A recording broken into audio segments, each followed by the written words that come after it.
रही हूँ मैं आपसे ममता कुलकर्णी के बारे में और आईटी बाबा यानी कि अभय सिंह जी के बारे में। ये आजकल महाकुंभ के एक चर्चित विषयों का कारण बने हुए हैं कि महाकुंभ में ये दोनों ने संन्यास क्यों लिया और किस तरह से लिया। ऐसे न्यूमरोलॉजी के हिसाब से इसको देखेंगे, ऐसे कौन से नंबर्स हैं जो इनको संन्यास की तरफ लेकर जाते हैं।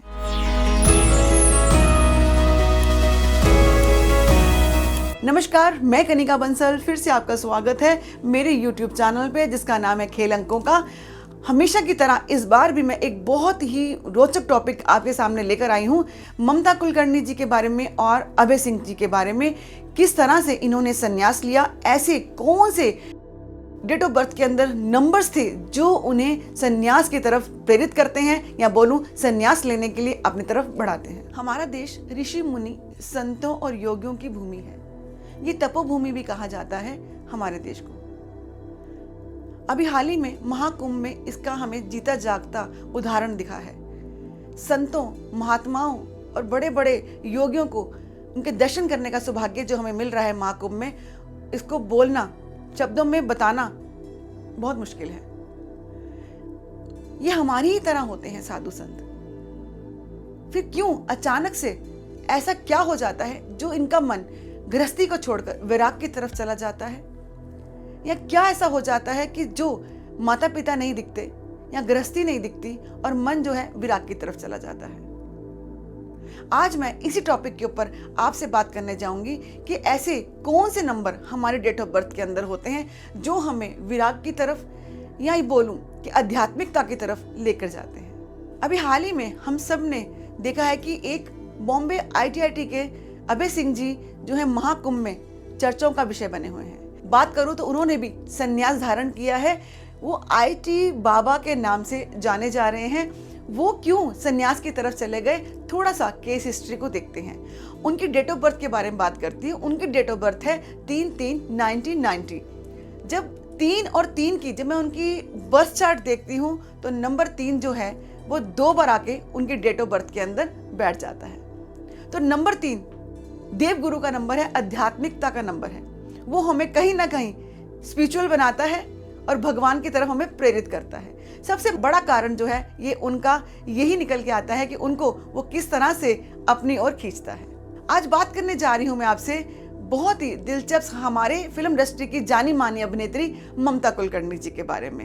ये दोनों केस हिस्ट्रीज मैं आपको इसलिए बता रही हूँ कि आपको पता चले कि किस तरह के ऐसे नंबर होते हैं हमारे बर्थ चार्ट के अंदर जो हमें आध्यात्मिकता की तरफ लेके जाते हैं या बोलूं कि हमारा मन क्यों भगवान की तरफ खींचा चला जाता है। अगर बात करूं आपसे तो अपने परिवार को छोड़कर संन्यास की तरफ भागे चले जाते हैं। ममता कुलकर्णी जी का डेट ऑफ बर्थ चेक कर लेते हैं। उनका डेट ऑफ बर्थ है 20/4/1972।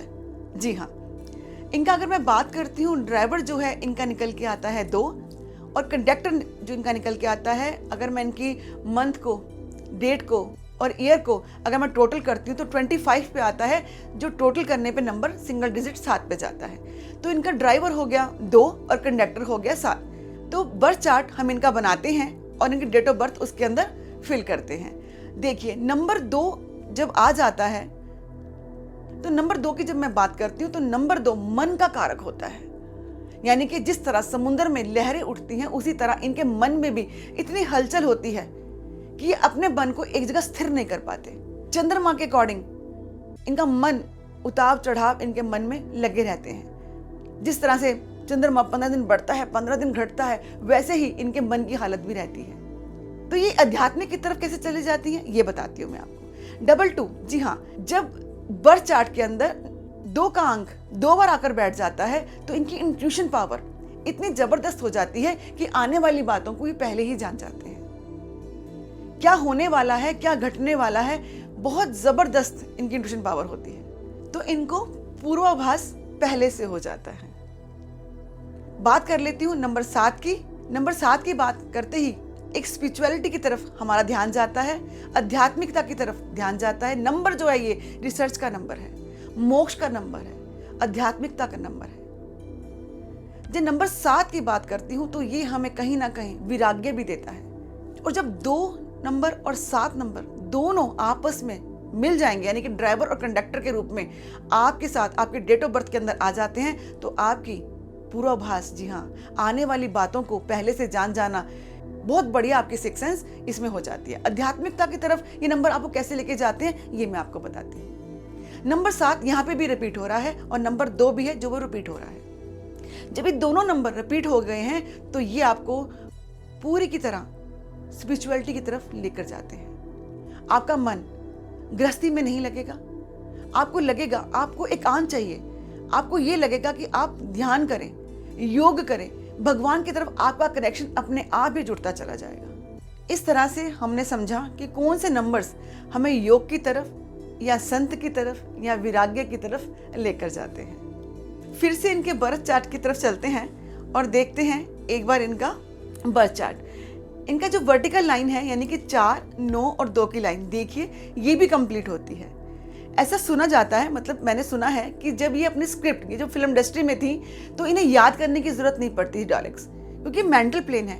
ये इतनी जबरदस्त इनकी स्मरण शक्ति होती है, जो चीज़ ये एक बार देख लेते हैं उसे भूलते नहीं हैं। तो डायलॉग इनको याद करने की जरूरत नहीं पड़ती थी, ये एक बार देखकर ही पूरी स्क्रिप्ट बोल दिया करती थी, ऐसा मैंने सुना है। तो ये मुझे नंबर्स बताते हैं कि ये बात बिल्कुल सच होगी कि इनके जो माइंड है बहुत शार्प है। ऐसे लोग क्या करते हैं, भीड़ का हिस्सा नहीं बनते हैं, ये अपनी एक अलग पहचान बनाते हैं। जैसे हमने देखा था जब ये टॉप की अभिनेत्री थी तो इनकी अलग पहचान थी, हर जगह सिर्फ इन्हीं का नाम, ममता कुलकर्णी का नाम ही लिया जाता था।